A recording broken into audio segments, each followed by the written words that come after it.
As Donald Trump wages political war in America's most elite institutions, a new front has emerged where race, research and power collide. From the Oval Office confrontation with South Africa's president to sweeping science defunding, Trump's second term is upending alliances and unraveling decades of American intellectual leadership.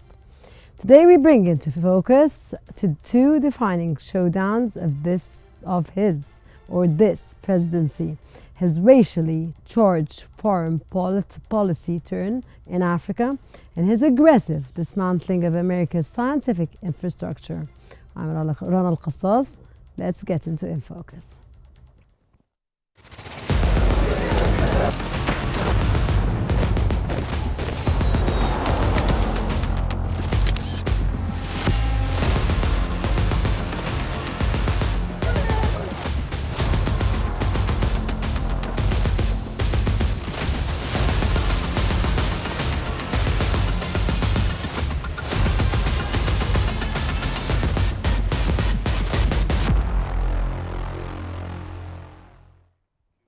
The meeting between President Trump and South African President Cyril Ramaphosa was billed as a diplomatic reset.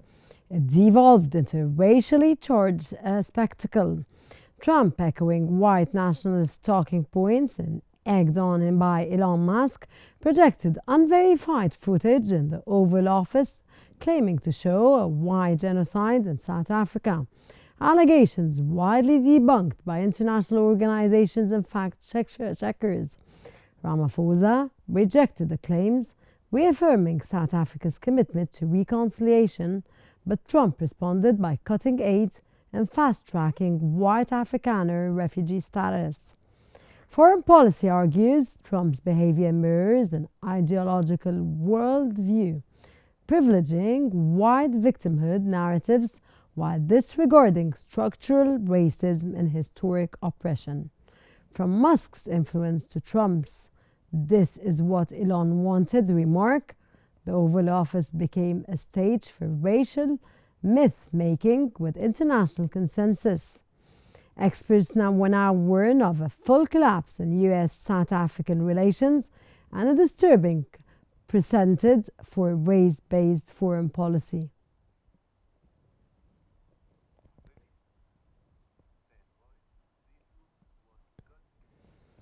To examine the troubling dynamic, we welcome back David K. Justin, K. Juston, a prize-winning journalist and a professor at Worcester Institute of Technology. Sir, it's a pleasure, to have you with us, and a very warm welcome. And if I mentioned anything in your name or title wrong, please make it right. No, it's fine, Rama. Thank you, and thank you for having me on. My pleasure, sir. Professor Johnston, you have tracked Trump's behavior for decades, and I know that you're very into them. What struck you most about this meeting with Ramaphosa, which struck many, of course? Well, the meeting with President Ramaphosa was set up as a TV ambush, just like the earlier meeting with Zelensky, the president of Ukraine. But President Ramaphosa came prepared and apparently briefed by his staff to expect something like this.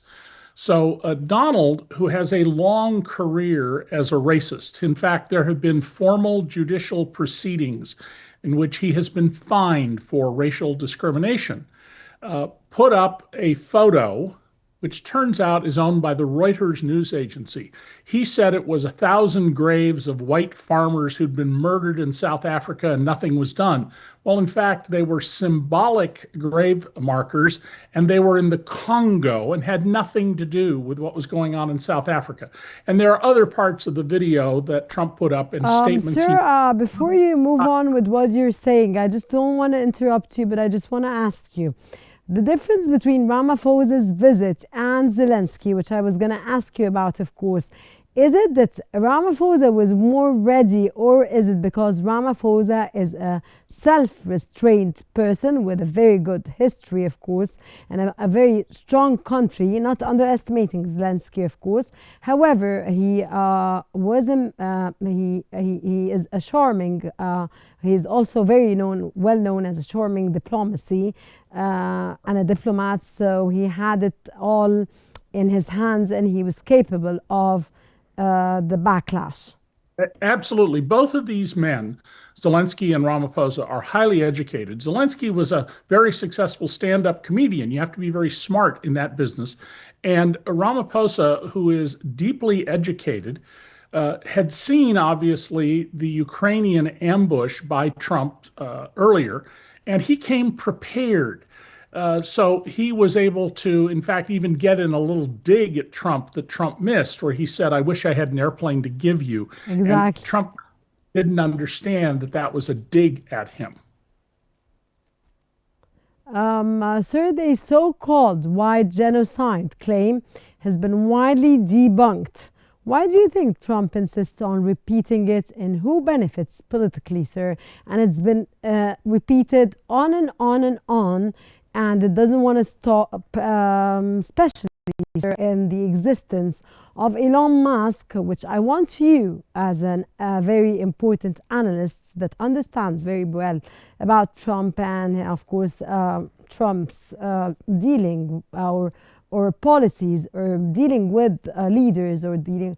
What is the importance of Elon Musk in such a meeting, sir? But Well, I don't Elon want you to answer the question of Elon Musk and forget about my first question, please. Elon Musk was in the room. If you didn't see the full tape, you may not have realized that.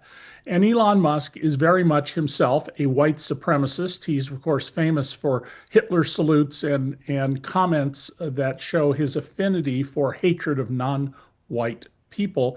And his parents went to South Africa after World War II from Canada, where they had been leaders of the Nazi-affiliated political party. So Elon Musk is trying to do a number of things here. He wants further contracts from the US government without any accountability for his performance. He wants to do everything he can to restrict and limit Black political influence in South Africa, where he grew up. And of course, he and a lot of other people are feeding stuff to Donald. And to Donald Trump, facts don't matter. Whatever he says in Donald's mind, that's the truth. That's the fact. Donald creates his own reality. So he can openly and freely in his own mind repeat things that aren't true. And if you challenge him, well, you're the one who's wrong. Sir, Trump's foreign policy increasingly mirrors his domestic politics, race-driven and grievance-based, sir. Do you see a strategic pattern here in this perspective, sir, from your own perspective and narrative? Oh, absolutely. What Donald Trump, and I've said this for at least 14 years, wants to be is America's first dictator. And on February 26th, he declared himself to be America's dictator when he said, "He who saves his nation violates no law." And then shortly after that, the White House put up multiple images of him wearing a regal British crown and said, "Long live the king." Now, his staff tries to say, "Oh, that was a joke." These are not joking matters. Trump has removed the inspectors general who would investigate Elon Musk and Trump's own conduct.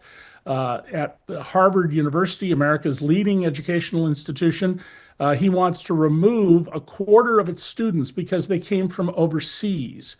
And Donald, of course, hates Muslims with a passion. In his first administration, he tried to bar any Muslims from entering the country.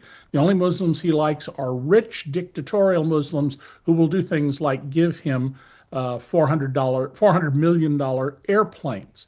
So Sir, Donald's here comes effort the here. question, as of course, sir, is Elon Musk, of course, who was responsible for Donald Trump's campaign.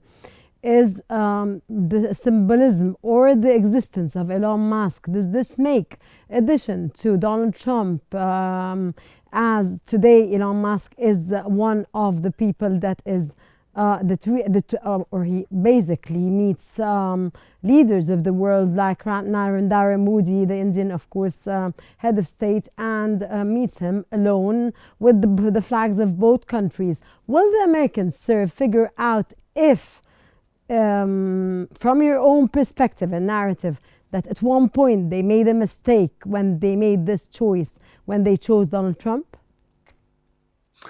I don't think so. Donald Trump is not induced much regret yet. He will. There are voters who are, for example, pro-Trump voters who've been stopped by federal police because they don't look like I do and threatened with deportation even if they're U.S. citizens. And there's some regret among those people. So far, the business community is focused on the tax cuts and the lack of regulation that Trump is promising. But all of this is part of Donald's goal and his belief that he alone is competent to be the president. And by that, he means to be America's dictator. I mean, he said several years ago, I have an Article 2, the section of the US Constitution that defines the presidency, an Article 2 that says I can do anything I want. It says nothing of the kind. It says you will do whatever Congress tells you to do and you're commander in chief of the military. But Donald believes he is all powerful and he should be all powerful. And in fact, he's trying to prevent judges, federal judges, from having any power to stop what he's doing. Sir Ramaphosa responded with calm and facts. But how much damage did this encounter inflict on US-Africa diplomacy, sir?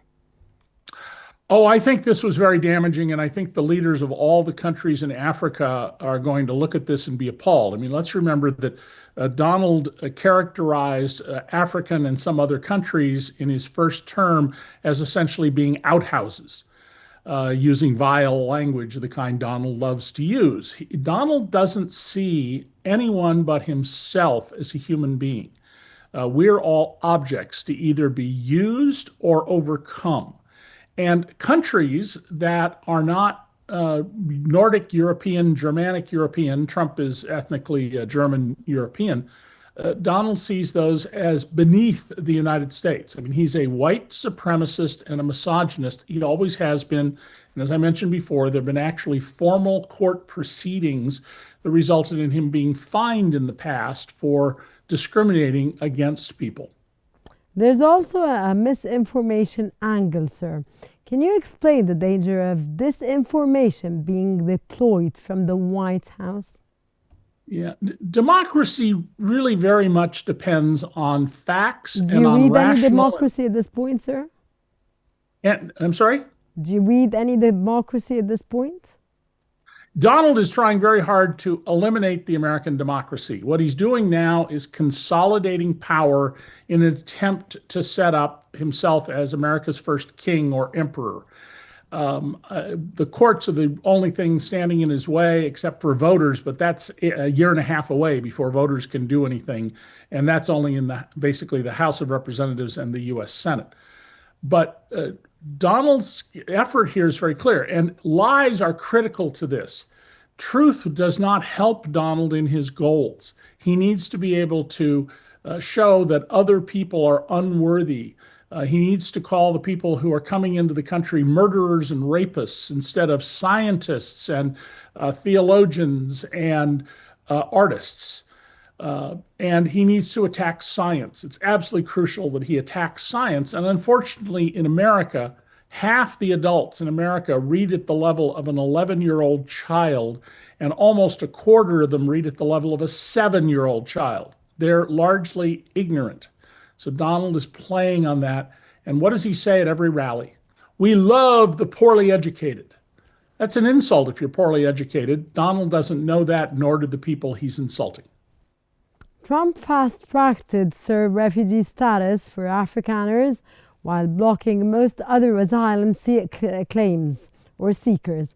What are the legal and moral implications of that move, sir, considering when, of course, Trump made this tragic story about South African Afrikaners and the genocide that's taking place in the farmers in South Africa and on and on and on? He only has 49 people that went to the United States at this point. Donald has a lot more power to let people into the country whom he likes, in this case, the supposedly endangered and oppressed white Afrikaner farmers. And that's the story behind that is nonsense. On the other hand, he claims that he has the authority to grab people off the streets using men who are wearing clothes like I am, no identification, however, no badges, and to remove them from the country just because he thinks that they are here improperly. We've already had U.S. citizens stopped and detained by Donald Trump's basically thugs. And he's trying to get the courts to be unable to stop what he's doing. He wants the power to remove any non white or non nominally Christian person from the country on his say so. And he won't succeed in that in the long run. And in the meantime, he is destroying America's decades of efforts to expand freedom and liberty around the world. Imperfectly, for sure. There's no question the U.S. has been far from perfect, but it has always stood for liberty and for democracy for almost 250 years. Donald doesn't believe in democracy. He believes in strongman rule. So people like Vladimir Putin, dictator Kim in North Korea, those are his heroes, and that's who he wants to be like. Sir, in 10 seconds, because I have to wrap up this segment, please, sir. How do Trump's actions fit into a broader history of the United States foreign policy shaped by domestic race politics? Please, in 10 seconds. Whole new ballgame here, unprecedented in its viciousness and its damage to the U.S. over time. Professor Justin, thank you very much for your informative knowledge, for your valuable, of course, and insight, and you really added to our value to this episode in this segment. Thank you very much, sir. And if can you please stay with us because we're going to continue. If Trump's racial provocations are eroding foreign trust, his war on science is hollowing out of the foundations of domestic innovation. Our next segment explores the rising cost of ideology over evidence. Stay tuned. Once the envy of the world, America's scientific ecosystem is now under siege. The Economist reports that over $8 billion in already approved research grants have been cancelled since Trump's return to office.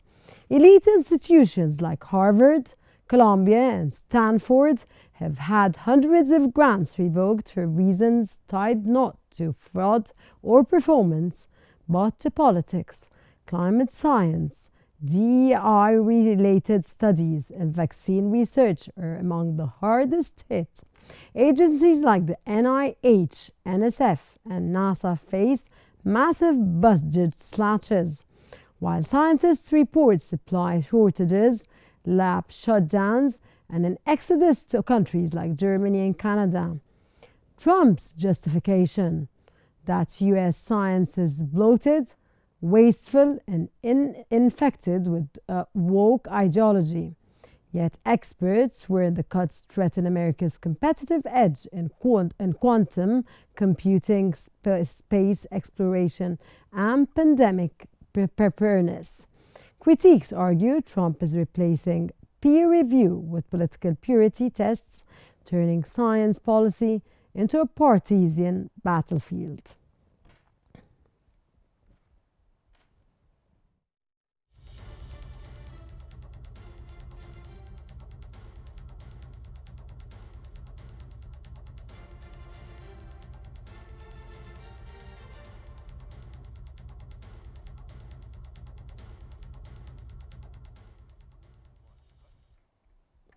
Of course, David K. Justin, it's a pleasure to still have you with us to continue our discussion.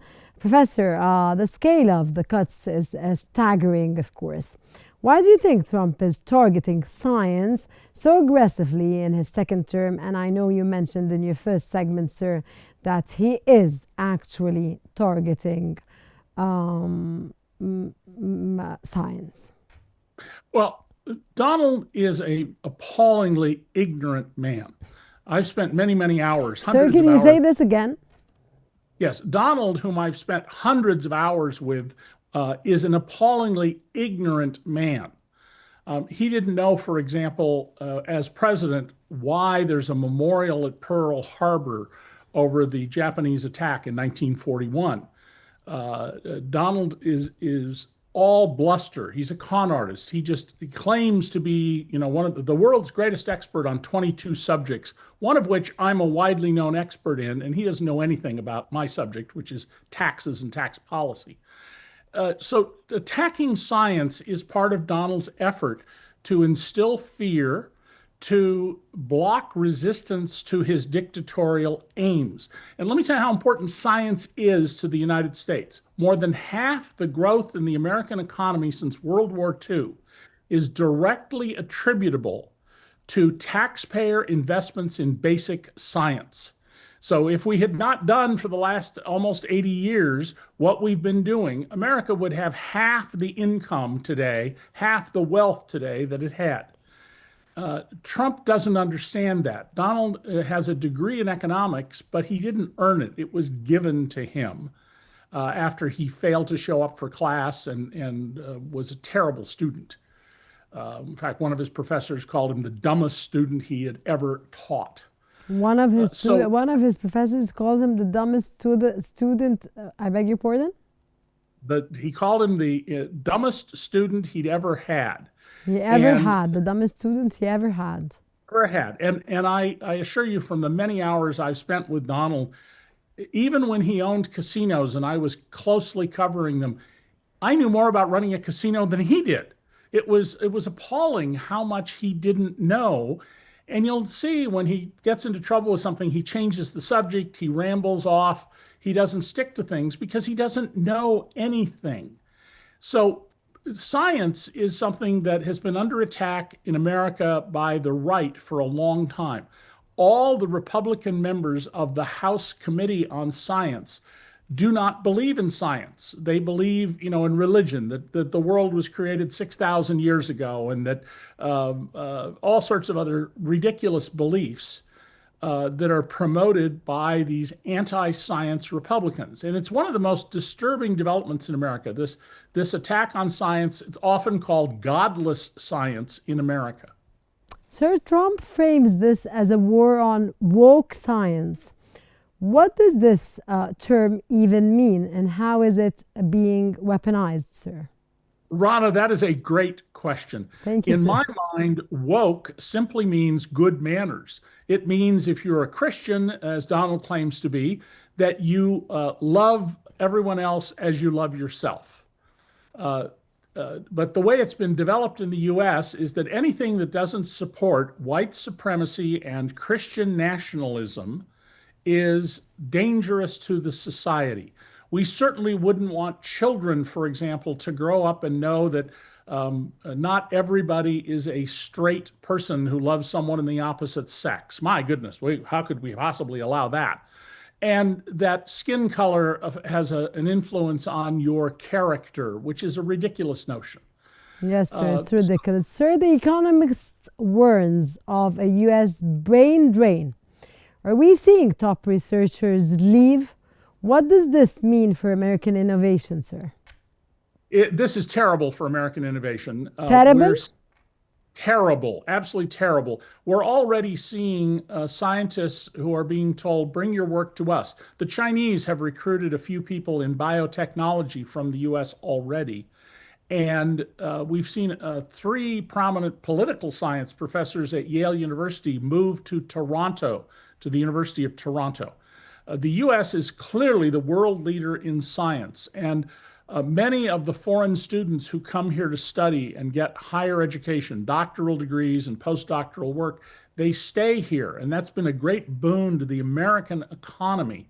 But Donald wants to get rid of all those people. And that means the smartest scientists in the world are now going to gravitate to Europe, possibly to China and India, despite the difficulties of living there.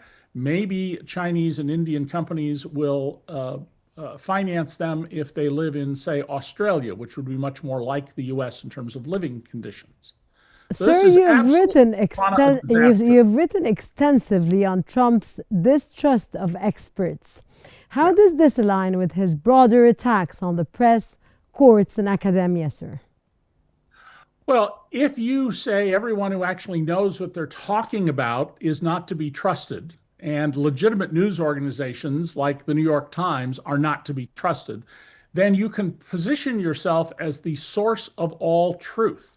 And in fact, Donald frequently posts things on his Truth Social and elsewhere that anything he doesn't like is false. The only source of truth is Donald Trump and his administration. That's dictatorial, and it's completely contrary to human inquiry and what has made the world much wealthier today than it was 250 years ago when the United States began. Sir, lastly, in 10 seconds, because they're going to kill me here, if this trajectory continues, what future do you see for American science and global leadership, sir? America will become poorer. Other countries will gain the benefits of knowledge American taxpayers paid for. Other countries like? England, the UK, India, China, Singapore, South Korea, all of those in particular, and Japan. David K. Johnston, I wouldn't be happier and I wouldn't get more knowledge today from your informative, of course, intellectual, decent interview. I really thank you for being with us and for joining us and your insights in both segments, sir. And from the Oval Office to the Observatory, Trump's second term is reshaping America's place in the world, often through the lens of division and disruption. But the stakes are not just symbolic. When facts are sidelined and identity weaponized, the damage is deep and long-lasting. Until next time, keep your eyes open and the world in focus. Thank you very much for watching.